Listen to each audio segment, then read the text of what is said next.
निकल रही हूँ, मैं टाइम से पहुंच जाऊंगी। हाँ ओके।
तू यहाँ क्या कर रहा था?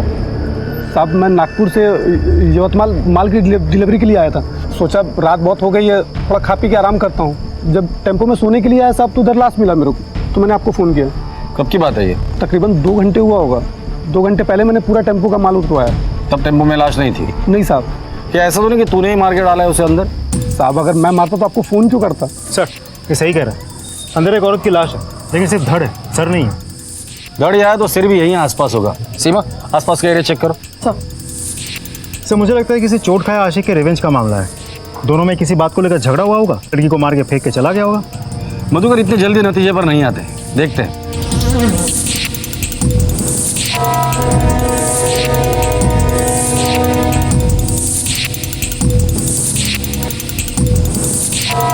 आसपास कुछ भी नहीं मिला। सर और धड़ अलग अलग फेंका है, इसका मतलब विक्टिम की पहचान ना हो इसलिए ये सब कुछ किया है। सीमा एक काम करो, फॉरेंसिक को बुलाओ और बॉडी को पोस्टमार्टम के लिए भेज दो। सर। और मधुकर इसे लेकर पुलिस स्टेशन आ जाना। सर चलो हमारे साथ आ जाओ।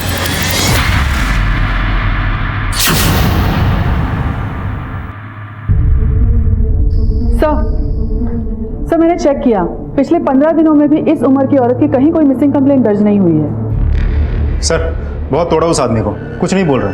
मुझे तो लगता है वो सच बता रहा है। आखिर ये औरत है कौन? एक काम करो, फॉरेंसिक टीम को बोल देना अगर उस बॉडी पर कोई भी बर्थ मार्क मिलता है या कोई ऐसी निशान मिल सकते हैं जिससे हम उसे आइडेंटिफाई कर सकते हैं तो फौरन हमें इन्फॉर्म करें। सर मेघदूतवाड़ी पुलिस को टेम्पो में सर कटी एक लाश मिली।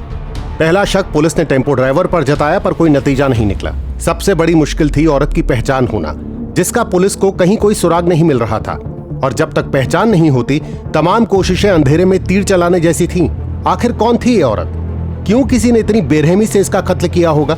और क्या इसका कोई भी परिचित नहीं था जो इसकी गुमशुदगी को लेकर परेशान हो, इसकी तलाश कर रहा हो? काव्या,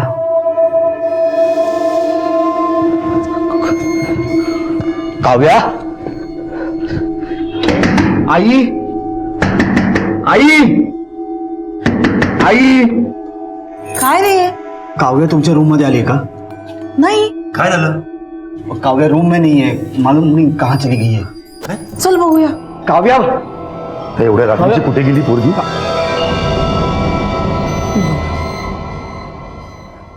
काव्या, ये बोला काय काय चालू? अरे क्या हुआ? ये तुम रो क्यों रही हो? हाँ क्या हुआ? किसी को बिना बताए यहाँ पे आके बैठकर? चलो अंदर चलो, चलो. नहीं जाऊंगी, मुझे मम्मी के पास जाना है। आप मम्मी को लेके आओ। देखो बेटा, तुम्हारी मम्मी आ जाएगी, आई प्रॉमिस. पापा खुद लेने जाएंगे, I promise, promise.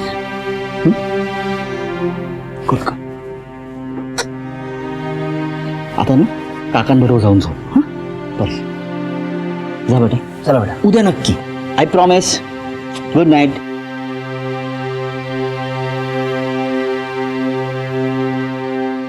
Swapnil Kavya खूप लहान है अजून, वो नहीं रह पाएगी अपनी माँ के बिना। हमें कल्पना को लाना ही पड़ेगा। Really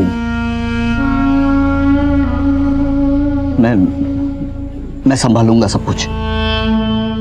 I will manage everything, I will manage definitely. काय मैनेज करना रेस तू?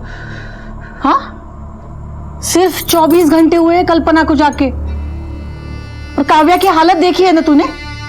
सुबह से कुछ खाया नहीं है बच्ची ने। माँ के पास जाना है, माँ के पास जाना, इतना ही बोल रही है। काव्या को संभालने के लिए मुझे कल्पना की जरूरत नहीं है। अगर तू काळजी करू नको हेमा, कुछ ही दिनों में से पता चल जाएगा। बच्ची संभालने के लिए उसको माँ की जरूरत होती। चल।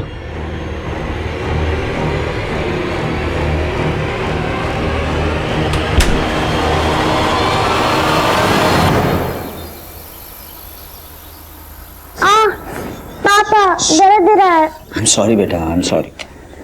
पापा आपने कहा था कि मम्मी को ले आएंगे, कब ले आएंगे? काव्या देखो, माँ काम के लिए गई है ना, जैसे काम खत्म हो जाएगा माँ वापस आ जाएगी। अरे हमारे मुंह पर थूक कर खानदान के नाम पर धप्पा लगाकर भाग गई वो अपने आशिक के साथ। अलमारी खोल के देख लो, पक्का जेवर चोरी करके गई होगी वो। अभी भी कहता हूं चलो पुलिस स्टेशन कंप्लेंट करते हैं उसकी। क्यों, क्या हुआ? मिल गया ना साधु संत बनने का इनाम, भाग गई वो। तुम्हारी तो रखी नहीं, हमारी भी इज्जत मिट्टी में मिला दी। चिल्लाओ मत परेश, तुम्हारी ये बकवास मेरी बेटी सुन लेगी। और वैसे भी ये मामला मेरे और मेरे पत्नी के बीच का है, so don't interfere in that. This is my last warning to you. अपने काम से काम रखो।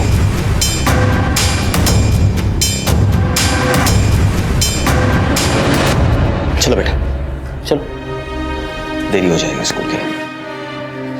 बाय आजी। बाय बाड़ा। ये होगा नामर्द, मैं नहीं। इस 2 टके की औरत की पुलिस कंप्लेंट तो मैं करके रहूंगा। अगर ये नहीं करेगा तो मैं करूंगा। डोका फिर लेगा तुझा?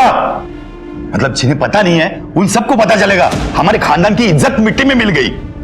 बस हो गया, जितनी बेइज्जती होनी थी हो गई। उसे जहां मुंह काला करना है करने दो। अब हमारा उससे कोई रिश्ता नहीं है। अहो, काय बोलता है तुम्ही? कल्पना के साथ 10 साल से एक ही छत के नीचे रह रहे हैं हम लोग। अगर उसका कुछ चक्कर रहता तो हमें मालूम तो पड़ता। तुम अब तक उसका नाम जप रही हो। या घरामध्ये तिचं नाव कोणीही घेणार नाही। अहो। वो हमारे लिए मर चुकी है। कोई पूछे तो बोल देना उसकी ट्रांसफर हो गई, यहां से चली गई हो, समझे? पोस्टमार्टम रिपोर्ट के हिसाब से इस औरत की उम्र 28 से 30 साल की है, 2 महीने की प्रेग्नेंट थी, और यह मर्डर रात को 10 बजे से लेकर 11 बजे के बीच हुआ है। पहले गले पर धारदार हथियार से वार किया गया है, फिर सर को धड़ से अलग किया गया है। इसका मतलब विक्टिम की पहचान ना हो इसलिए सर और धड़ अलग करके अलग अलग जगह पर फेंक दिया गया है। सर, उसके पैरों की उंगलियों से हमें यह जोड़ भी मिली है। ऐसी जोड़ भी तो अक्सर शादीशुदा औरतें पहनती हैं। इसका मतलब ये औरत शादीशुदा थी, 2 महीने की प्रेग्नेंट भी थी। तो हो सकता है कि ये एक्स्ट्रा मैरिटल अफेयर का मामला जिसके चलते ये मर्डर हुआ हो।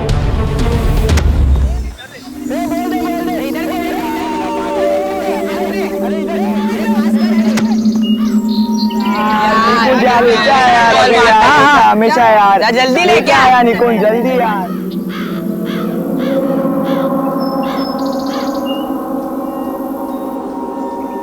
अरे जल्दी लाना यार। रुक जा, लेके आ रहा हूं।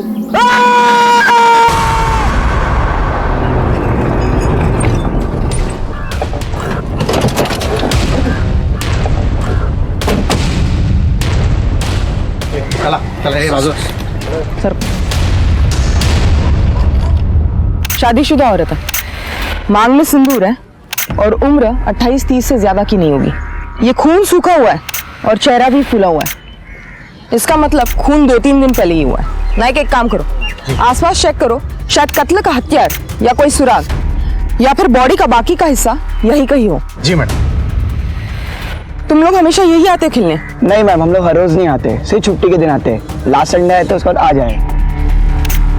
मैडम, यहाँ आसपास कुछ भी नहीं मिला। नाइक, एक काम करो, जी सर को फॉरेंसिक लैब भेजो, बाकी इंफॉर्मेशन मैं अपलोड करती हूँ, शायद कहीं कोई मैच मिल जाए। मेघदूतवाड़ी पुलिस अब भी उस औरत की पहचान में जुटी थी, और इधर वडगांव में पुलिस को एक कटा हुआ सिर मिला। दोनों में एक बात समान थी कि मरने वाली औरत शादीशुदा थी, पर कौन थी, कहां की थी और उसे क्यों मारा गया था, ये सवाल अब भी जस के तस खड़े हुए थे। एक तरफ एक परिवार था जो भावनात्मक और सामाजिक हलचल से डरा हुआ, सहमा और परेशान था, और दूसरी तरफ पुलिस औरत की पहचान में जुटी थी और अब शायद उसे छोटी ही सही पर एक कामयाबी हाथ लगने वाली थी जो इस केस को आगे बढ़ाने में दिशा देने वाली थी। सर, वडगांव पुलिस को एक औरत का सिर मिला है। उसकी डिटेल्स उन्होंने साइट पे अपलोड की है, उसकी print out. Wadgaon police station में तो नम्रता चौहान है ना? सर, मैं जानता हूँ उसको।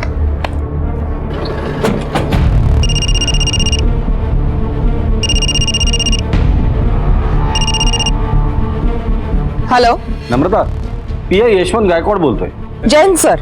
जय हिंद, कशी आहेस? मी मस्त आहे गायकवाड सर. अच्छा, सुना है तुम्हारे एरिया में किसी औरत का सिर मिला है? सर, और हमारे एरिया में एक औरत का धड़ मिला है। मैंने उसे यवतमाल फॉरेंसिक लैब में भेज दिया है। तुम भी उस सिर को वहीं भेज देना ताकि फॉरेंसिक रिपोर्ट में पता चल जाएगा वो सिर और धड़ एक ही औरत का है या नहीं। Right sir.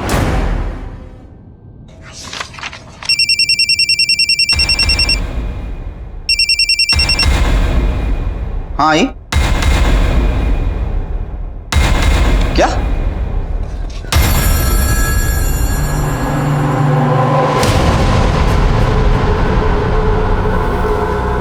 सर, शायद कतीज बन जाले, सब बच्चे घर चले गए। काव्या मेरी बेटी अभी तक घर नहीं पहुंची है। मैं क्या कर सकता हूँ? मैं क्या कर सकता हूँ?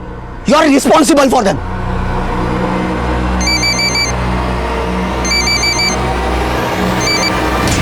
हाँ बेटा, बाबा, मैं स्कूल आया हूँ। ये वॉचमैन बता रहा है सब बच्चे चले गए, कोई नहीं है यहाँ पे। अरे यहाँ पे भी नहीं आई हो? आप बस स्टैंड पे जाके देखो सब। अरे मैं स्कूल बस स्टॉप पे जाके आया, वहां पे उतरी नहीं। मैंने ड्राइवर से पूछा तो बोला आज चढलीच नाही ती बस मध्ये। स्कूल बस में चढ़ी नहीं?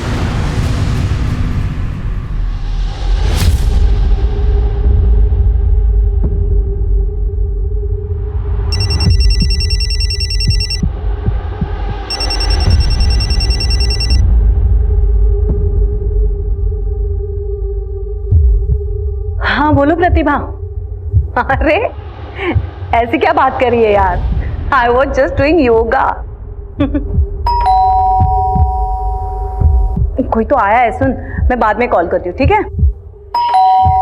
अरे खोल रही हूँ दरवाजा।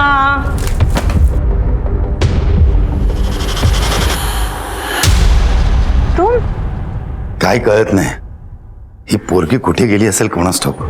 अरे वो ही ले गई होगी, और क्या? आई स्कूल में चेक किया, उसके फ्रेंड्स के पास फोन किया, किसी को मालूम नहीं काव्या कहाँ गई। सिर्फ 8 साल की आहे हमारी काव्या. अशी एकटी कशी जाईल कुठे? हो ना, तेच कळत नाहीये, कोणालाही न सांगता निघून गेली आहे पोरगी. तिच्या आजीकडे पाहिलंस? आजी?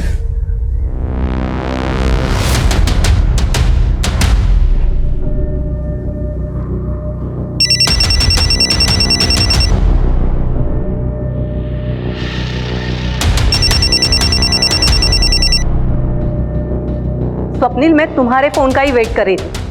परेशान हो ना अपनी बेटी काव्या के लिए? वो मेरे पास है, वो स्कूल से सीधा मेरे पास आई थी। उसके नानी के पास है। थैंक गॉड, मैं तो डर गया था। स्वप्निल, डरी हुई तो मैं हूं अपनी बेटी कल्पना के लिए।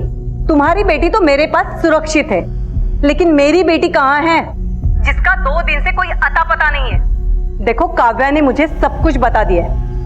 स्वप्निल, सच सच बताओ, मेरी बेटी कल्पना कहाँ है? देखो वरना।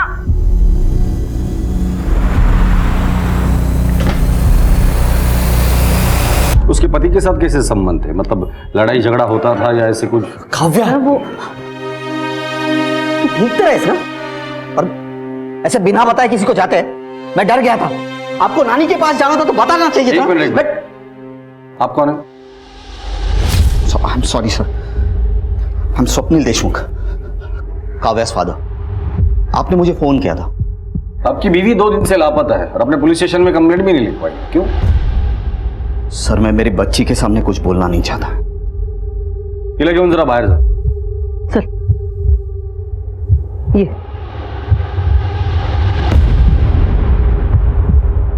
बैठिए।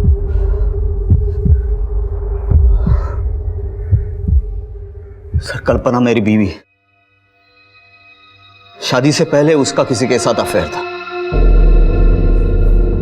अब वो उसके लाइफ में लौट गया है। उसने उसमें और अपनी फैमिली में से उसे चुना, उसी के साथ चली गई। सर अगर वो हमसे प्यार करती, अपनी फैमिली से प्यार करती, तो हमें छोड़ के चली जाती। फिर मैंने सोचा अगर कल्पना इस सब में खुश है तो वही से मैं उसके रास्ते में नहीं आऊंगा। सर जो लाश हमें 2 टुकड़ों में मिली थी उसका सर और धड़ मैच हो चुका है। डीएनए भी मैच हुआ है। उसकी शक्ल किशोरी जी की बेटी कल्पना जैसी लग रही है।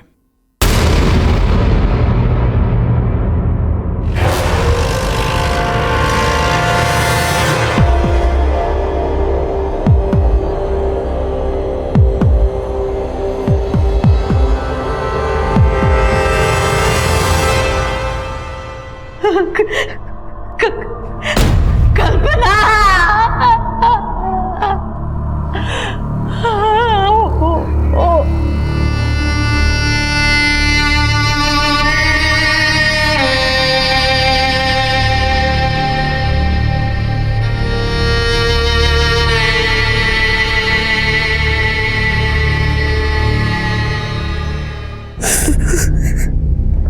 सर, उन दोनों में से किसी ने एक ने मेरी कल्पना को मारा है। हाँ सर, सुधांशु या अक्षय। कौन है ये दोनों? सुधांशु शादी से पहले कल्पना का प्यार, वो उसके लाइफ में लौट के आया था। उसके ही ऑफिस में बॉस बनकर उसके साथ जाना चाहती थी कल्पना। तो मेरे फैमिली परिवार की खुशी के लिए मैंने उसे जाने दिया।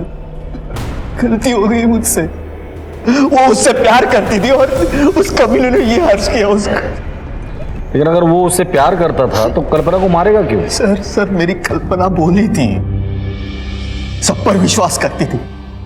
ये अक्षय इसी भोलेपन का फायदा उठाता था। मेरी कल्पना की तरफ गंदी नजरों से देखता था, मैंने देखा हुआ। तो तुम्हारा कहने का मतलब है कि कल्पना अपनी मर्जी से सुधांशु के साथ तुम्हारा घर छोड़कर गई थी? हाँ सर, इसलिए तो मैंने पुलिस कंप्लेंट नहीं की। सीमा, कल्पना के ऑफिस का एड्रेस ले लो, उसके मोबाइल के कॉल रिकॉर्ड्स निकालो और मोबाइल का आखिरी लोकेशन क्या था वो भी पता करो। सर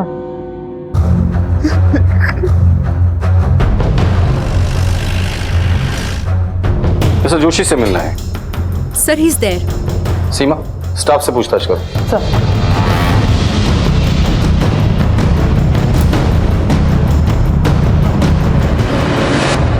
मिस्टर जोशी, आपसे कुछ बात करनी थी।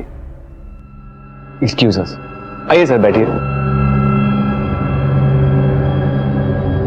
कल्पना देशमुख को कितने अच्छे से जानते हो तुम? सर वो इसी ऑफिस में काम करती थी। बस, और कुछ नहीं? मिस्टर जोशी, जो कुछ भी है सच सच बताओ। अगर हमने हमारी तरीके से उगलवाया ना तो बहुत भारी पड़ेगा। सर हम एक दूसरे को पहले से भी जानते थे, हम शादी करने वाले थे, लेकिन एक दिन। शादी के बाद प्लीज। क्यों शर्मा रही हो? शादी भी जल्दी कर लेंगे। मतलब ये देख के तुम्हें सब समझ में आ जाएगा। क्या है ये? Look at it. देखो देखो, अपॉइंटमेंट लेटर। लेकिन ये तो दुबई का है। हाँ तो अच्छा है ना, 3-4 साल का कॉन्ट्रैक्ट है। हम शादी कर लेते हैं, 4 साल बाद दुबई में जाके मैं दिनार पे दबा के कमाऊंगा, वापस आ जाऊंगा और तुम घर संभालना और मैं रोकड़ा कमाऊंगा। लाइफ सेट हो जाएगी। वाह, तुम्हारा करियर, तुम्हारा काम, तुम्हारी शादी, सब डिसाइड कर लिया ना तुमने। मेरा क्या? What about me? मेरा करियर, मेरी लाइफ, इसकी कोई इंपॉर्टेंस नहीं है तुम्हारी लाइफ में। मैं यहाँ बैठ के बच्चों को पालती रहूं घर में। ओके, अगर ये सेम ऑफर मुझे मिला होता तो क्या तुम जाते मेरे साथ? नहीं, क्योंकि तुम सिर्फ अपने बारे में सोचते हो। देखो प्लीज कल्पना, तमाशा मत क्रिएट करो। तमाशा तुम बना रहे हो मेरा, मैं नहीं। अब भाड़ में जाओ तुम, तुम्हारा जॉब और तुम्हारी शादी। मेरे लिए ये रिश्ता अभी इसी वक्त खत्म होता है, समझे? कल्पना, कल्पना कब कैसे रिएक्ट करेगी कुछ कह नहीं सकते। बहुत शॉर्ट टेम्पर थी सर। मैंने उसे मनाने की बहुत कोशिश की, लेकिन उसने मेरा कभी फोन ही नहीं उठाया। मेरे दुबई जाने से पहले मुझे पता चला कि उसने शादी करने का फैसला कर लिया था। फिर मैं दुबई चला गया और वापस आने के बाद इत्तेफाक से इसी कंपनी में उसका बॉस बन के अपॉइंट हुआ। Good morning sir. Good morning. Sudhanshu? Kalpana तुम? मैं यही काम करती हूँ। मुझे समझ में नहीं आ रहा है कि मैं कैसे रिएक्ट करूं।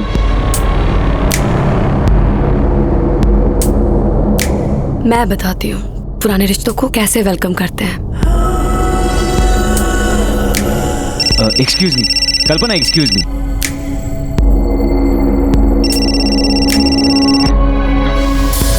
अवॉइड करने की आदत डाल लो। अब तुम दोनों एक ही ऑफिस में हैं। पता नहीं पुराना रिश्ता कब नया बन जाए।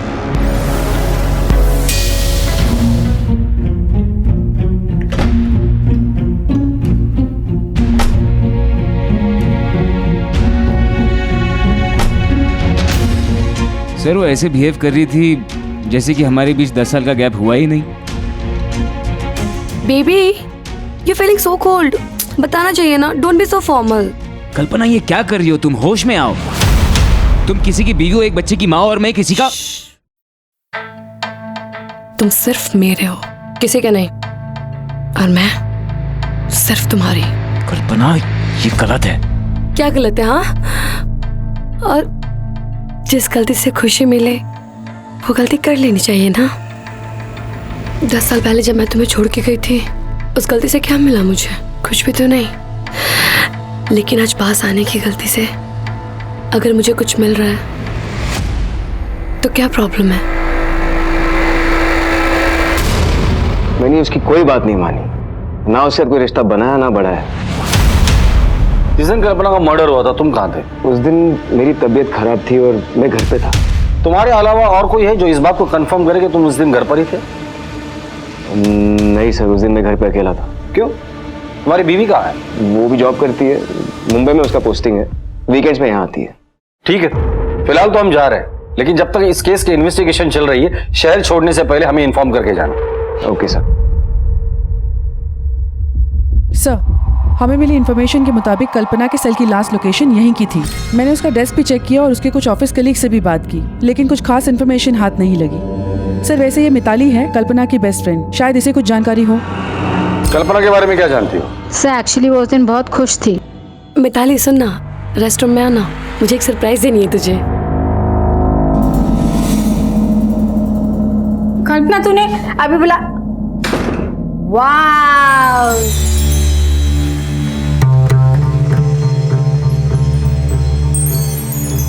somebody is looking sexy। किधर जा रही है हाथ बन के? डेट पे। डेट पे जा रही है पर किसके साथ? क्या सीक्रेट है, मैं बाद में बताती हूँ सब चीज तुझे। वाह मेरा सही है, एंजॉय करो। ये अपने पास रख, मैं कल आके ले लूंगी, ठीक है? वो तो ठीक है। कल्पना बात तो सुन। ठीक है, अगर जरूरत पड़ेगी तो दोबारा कांटेक्ट करेंगे। Okay sir. Kalpana western dress पहनकर किसी से मिलने गई थी और उसकी डेड बॉडी हमें उसी ड्रेस में मिली थी। सर यहाँ हमारे लिए दो बातें जाननी बहुत जरूरी है। पहली बात, अगर कल्पना साड़ी पहन के ऑफिस आई थी तो वेस्टर्न ड्रेस पहन के किससे मिलने गई?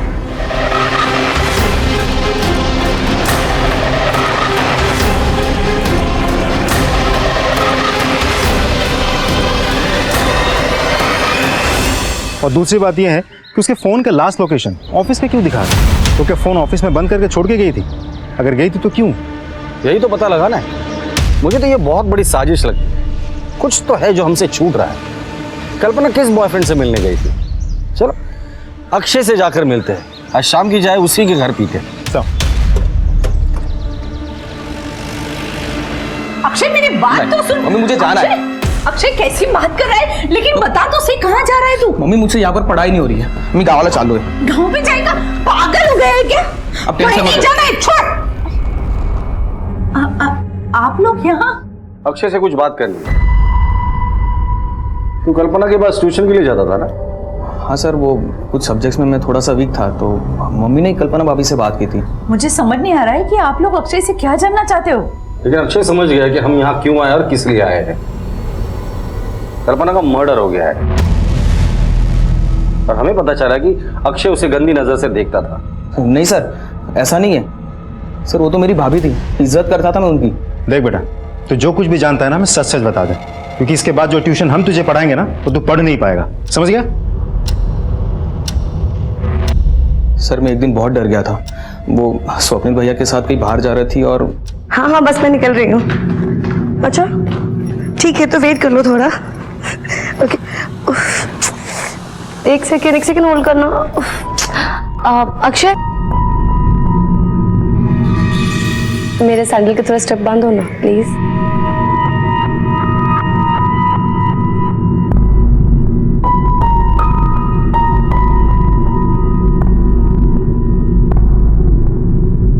Just hold second. अच्छे स्टूडेंट हो, जल्दी सीख रहे हो। सर कल्पना भाभी मुझसे सर कुछ अलग ही बिहेव करती थी मेरे साथ। कल्पना मी कीर्तनाला जाते का, काळजी घे घराची।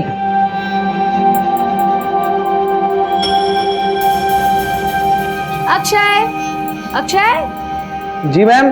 1 मिनट अंदर आना। हाँ आया।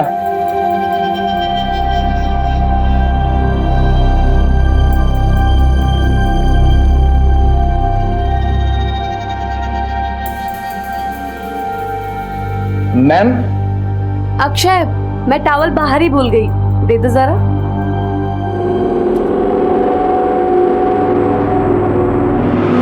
मैम ये टॉवल लीजिए। तुम्हें नहीं नहाना है क्या? चलो। मधुकर गाड़ी में बिठाओ इसे। चलो। अरे आप ऐसे कैसे ले जा सकते अक्षय को? वो अभी माइनर है, मुझे अपने लॉयर से बात करनी होगी। मैडम भगवान से दुआ कीजिए कि आपके इस माइनर बेटे ने कोई मेजर कांड न किया हो, वरना एक नहीं 10 बार इसे लेकर जाएंगे।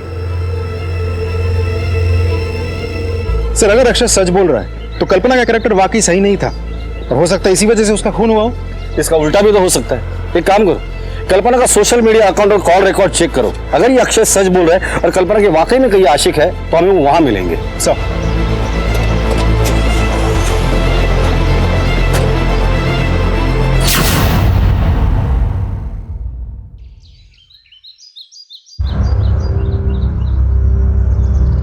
हेमा, सुधाकर, स्वप्निल, अरे कहाँ छुप गए बेटे? बाहर निकल, अरे बाहर निकलो। काजल ओरडायला हो, शर्म नहीं आई मेरे बेटे को बदनाम करके? अरे तुम्हारी बहू आवारा और बच्चा थी, उसमें मेरे बेटे का क्या कसूर? और एक बात कान खोलकर सुन लो, अगर दोबारा तूने इस बदनामी में मेरे बेटे को खींचने की कोशिश की तो पूरे शहर में तेरी बहू की पोल खोल के रख दूंगी। कल्पना के बारे में अभी तक जो कुछ भी हमें पता चला। मला तुम्हाला काहीतरी विचारायचं। आप मेरे बहू को एक बढ़िया बोला। सर आप मेरी बहू को न्याय दिलाने की कोशिश कर रहे हैं या उसे बदनाम करने की? आप कहना क्या चाहती है? सर अक्षय और कल्पना के बॉस ने आपको जो कुछ भी कहा उसकी सच्चाई जानने की आपने कोशिश ही नहीं की, वो साफ बच गए। उल्टा मेरी मरी हुई बहू बदनाम हो रही है। सर देखिए मैं आपकी तकलीफ समझ सकता हूँ, लेकिन हमारी किसी के साथ कोई पर्सनल दुश्मनी तो है नहीं। कल्पना का मर्डर हुआ है, हम भी उसके कातिल को ही ढूंढ रहे हैं। इसके लिए कल्पना के जीवन में जो कुछ भी चल रहा था वो जानना हमारे लिए बहुत जरूरी है। हम सिर्फ सच ढूंढ रहे हैं। हाँ तो सर सच यही है कि वो झूठ बोल रहा है। अभी तक यकीन के साथ कैसे कह सकती है? क्योंकि सर मैं सच जानती हूँ। हेलो सुधांशु, किस टाइप के घटिया इंसान हो तुम? हाँ तुमने मेरे फोन पे फोन किया, मैंने नहीं उठाया तो तुम लैंडलाइन पे फोन कर रहे हो। कितने बेशरम हो तुम। लिसन, मैं लास्ट टाइम वार्न कर रही तुम्हें, अगर तुमने मुझे दोबारा परेशान किया या फोन किया ना तो मैं तुम्हारे खिलाफ एक्शन लूंगी, समझे?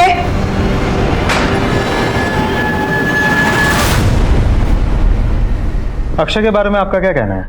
वो भी झूठ बोल रहा है? हाँ वो झूठ बोल रहा है, उसकी असलियत मैंने अपने आंखों से देखी है। कल्पना मी कीर्तनाला जाऊन येते ग, घर का ख्याल रखना।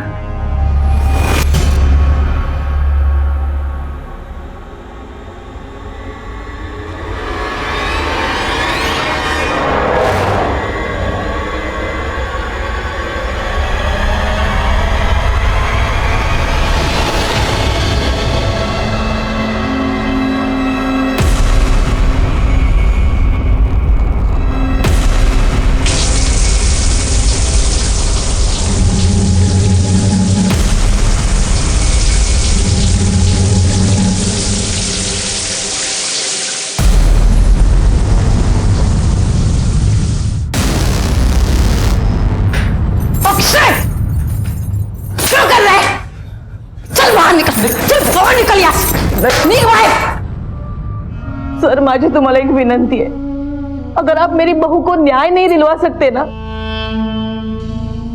लेकिन उसे बदनाम तो मत कीजिए सर।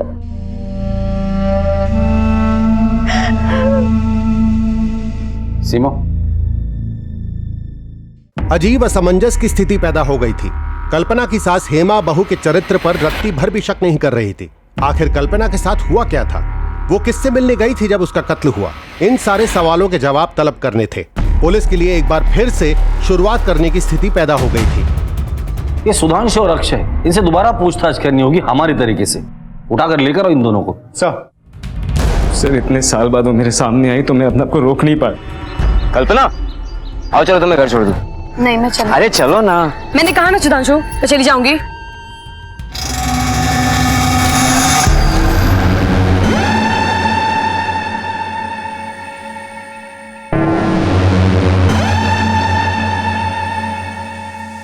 हाउ डेयर यू, तुम्हारी हिम्मत कैसे हुई? मैं चाहता था कि वो वापस मेरे पास आ जाए। सच कह रहा हूं सर, मेरा उसके खून से कोई लेना देना नहीं है।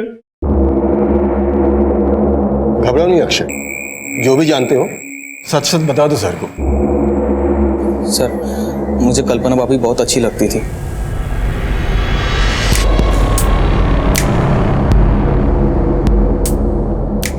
अब सर जब भी वो घर पे अकेली होती थी मैं उनकी फोटोज खींच लेता था,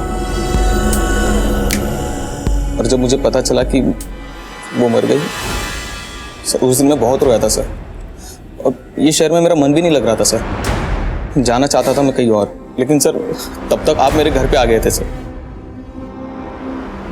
एक बात साफ है कि कल्पना का किसी के साथ कोई अफेयर नहीं था। कल्पना एक परफेक्ट औरत थी। अब सवाल ये है कि ऐसी परफेक्ट औरत को किसने मारा और क्यों मारा। एक काम करो, कल्पना के बारे में और इन्फॉर्मेशन निकालो, पता करो उसका किसी के साथ कोई झगड़ा वगड़ा था या नहीं। सर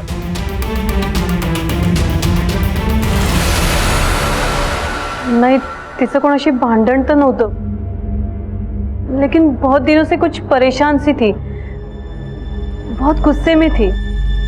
हेलो आई, ये सुधांशु, मतलब पूरी दुनिया छोड़ के इसको मेरी कंपनी मिली थी। मिस्टर दुबे रिटर्न को और कोई दूसरी कंपनी नहीं मिली। आई कुछ समझ में नहीं आ रहा। मेरे पास सिर्फ दो ही रास्ते बचे आई, या तो मैं स्वप्निल को इसके बारे में सब कुछ बता दूं, या तो फिर ये कंपनी ही छोड़ दूं। स्वप्निल को ये सब बात बताने की सपने में भी मत सोचना। वो सुधांशु और तेरे बीच में कुछ भी नहीं है, ये मानेगा ही नहीं बात। और दूसरी बात, नौकरी छोड़ने की भी बात सोचना नहीं। स्वप्निल अगर पूछेगा तो तू क्या बताएगी उसे? देख, तू वो सुधांशु को इग्नोर कर। देख बेटा, तुला माझी शपथ है। मतलब स्वप्निल कल्पना और सुधांशु के बारे में कुछ भी नहीं जानता था? नहीं, स्वप्निल के पास कल्पना के अलावा कोई और जरिया था ही नहीं कि उसे पता चले। स्वप्निल ने मिसिंग कंप्लेंट इसलिए नहीं लिखवाई क्योंकि वो जानता था कि कल्पना कहाँ है। उसे कल्पना और सुधांशु के अफेयर के बारे में पता था, और इस महान आदमी ने कल्पना की खुशी के लिए खुद का घर भी तोड़ दिया। जिस दिन कल्पना का मर्डर हुआ था, स्वप्निल के फोन की लोकेशन क्या थी? उसके ऑफिस की। बुलाकर लेकर आओ इस स्वप्निल को और पता करो कि वाकई वो ऑफिस में था या उसका फोन ऑफिस में था और ये कहीं और था। कल्पना ने तुम्हें कभी भी नहीं बताया था कि शादी से पहले उसका और सुधांशु का अफेयर था, तो फिर ये बात तुम्हें कैसे पता चली? सर क्या आपकी शादी हुई है? अब तुम मुझे शादीशुदा दुखियारे पति की कहानी सुनाओगे? नहीं सर, ऐसा कुछ नहीं करना चाहता। मैं सिर्फ इतना बताना चाहता हूं कि एक इंसान दूसरे इंसान के साथ इतने साल बिताने के बाद हर बात बतानी जरूरी नहीं होती उस दूसरे इंसान को। कुछ बातें ऐसी होती कि अपने आप समझ में आ जाए।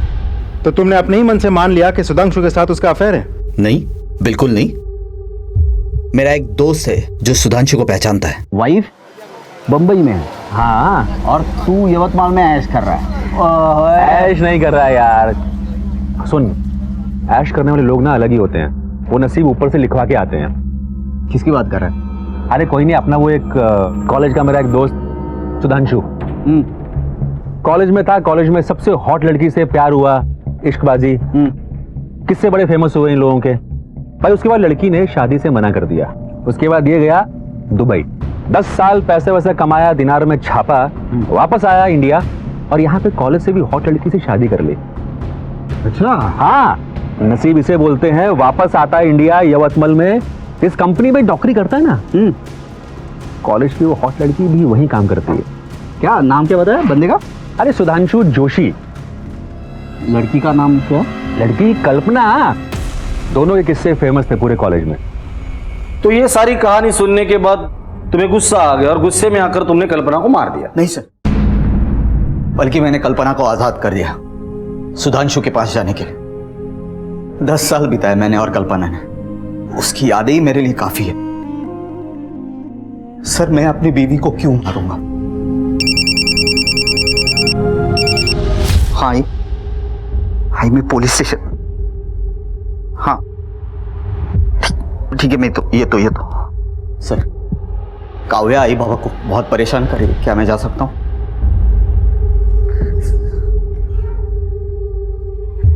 ये जितना सीधा दिखता है उतना है नहीं। अगर ये अपनी बीवी से इतना प्यार करता है तो किसी और के कहने पर उससे पूछे बगैर वो मान जाता है। कुछ तो है जो ये हमसे छिपा रहा है। 24 घंटे नजर रखना इस पर। सर, पुलिस के शक की सुई अब स्वप्निल देशमुख पर आकर अटक गई थी, पर मुश्किल ये थी कि उसके खिलाफ कोई सुराग नहीं था। जब कल्पना का खून हुआ तो मोबाइल लोकेशन के मुताबिक स्वप्निल ऑफिस में था और कल्पना कहां और क्यों गई थी इसका कोई खुलासा नहीं हुआ था, क्योंकि उसका फोन ऑफिस में स्विच ऑफ हुआ था और उसके बाद से फोन गायब था। पुलिस ने कल्पना का फोन तब से ही सर्विलेंस पर डाला हुआ था, पर कोई सफलता हाथ नहीं लगी थी। पर आखिरकार पुलिस की सूझबूझ काम आई और अब शायद इस केस को दिशा ही नहीं बल्कि मंजिल भी मिलने वाली थी। सर, कल्पना का सेल सर्वेलेंस पे डाला था, आज सुबह ही ऑन हुआ। इसके पास मिला तो इसे फौरन ले आए। पहले ये बता, ये फोन तेरे पास आया कहाँ से? ये फोन मुझे कांचा ने बेचा था। कांचा कौन है? कांचा उधर आरडी बंगलो का केयरटेकर है साहब, मेरी दुकान पे आता जाता रहता है। आज मुझे उसने मोबाइल बेचा 5000 रुपये में। उसने तुझे बताया था ये फोन उसको कहाँ से मिला? नहीं साहब। ठीक है।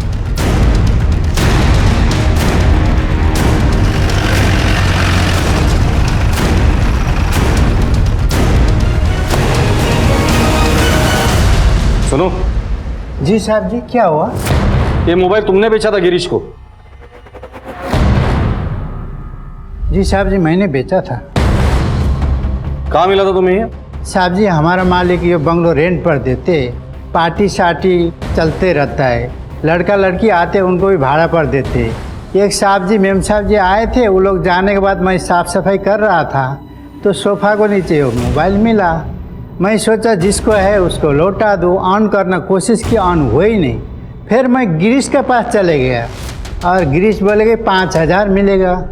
मैं थोड़ा लालच में आ गया था साहब जी। यही औरत थी? जी यही मैम साहब।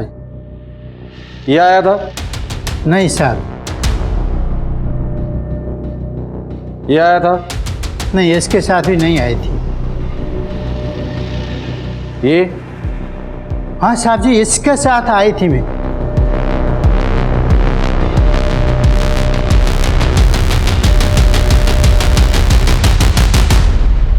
सर मारो मत सर, मारो मत, बताता हूँ सब कुछ बताता हूँ। अभी तक बहुत कहानियां सुनाई तूने, लेकिन अब कोई भी कहानी नहीं सुनूंगा। अब सिर्फ सच सुनना है मुझे। चल शुरू हो जा। बताता हूँ, सब कुछ बताता हूँ। उमेश मेरा पुराना दोस्त, उस दिन हम मिले, पी रहे थे, तब बातों ही बातों में पता चला कि कल्पना का कॉलेज के टाइम से अफेयर था।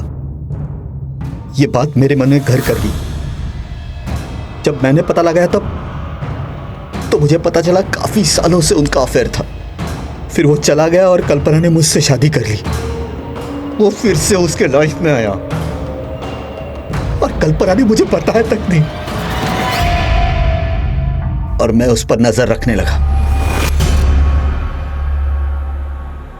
मेरा शक और गहरा होता गया जब मुझे कल्पना ने बताया। तुम्हें एक खुशखबरी देनी है। खुशखबरी? क्या? तुम फिर से पापा बनने वाले हो। I am so happy. तुम माँ बनने वाली हो? हाँ। कल्पना, ये कैसे हो सकता है? हम प्रोटेक्शन यूज करते हैं, तुम्हें मालूम है ना? हो जाता है ना कभी कभी। तुम इतना क्यों रिएक्ट कर रहे हो? मैं रिएक्ट कर रहा हूं? देखो मेरी बात सुनो। ये हम दोनों का नहीं, ये तुम्हारा डिसीजन था कि तुम्हें एक ही बच्चा चाहिए, सो इस बच्चे को तुम अबॉर्ट कर दो। हमें नहीं चाहिए ये बच्चा। क्या अबॉर्ट? तुम पागल हो गए हो? मुझे ये बच्चा चाहिए और मैं अबॉर्ट नहीं कर रही हूँ। मुझे ये बच्चा नहीं चाहिए। तुम्हें हो क्या गया है? तुम क्यों पागल जैसी बात? I am very clear, I don't want this. लेकिन मुझे ये बच्चा चाहिए। मुझे नहीं चाहिए। उस बच्चे को, नाजायज बच्चे को वो उल्टा मेरा नाम देना चाहती थी, तभी मैंने डिसीजन लिया। और बर्दाश्त नहीं करूंगा, सब खत्म कर दूंगा मैं।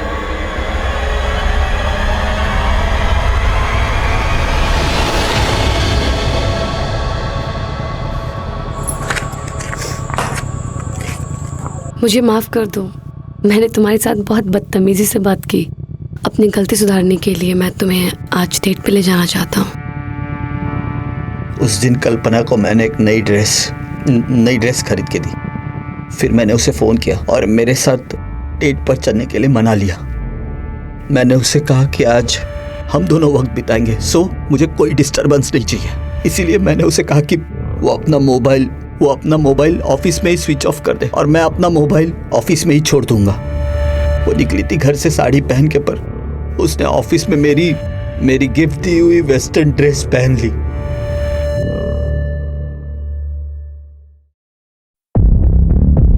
उसे एक बार मैं सरप्राइज देना चाहता था सर, लास्ट सरप्राइज, और हमेशा के लिए खुद को और कल्पना को इस घुटन से आजाद कर देना चाहता था।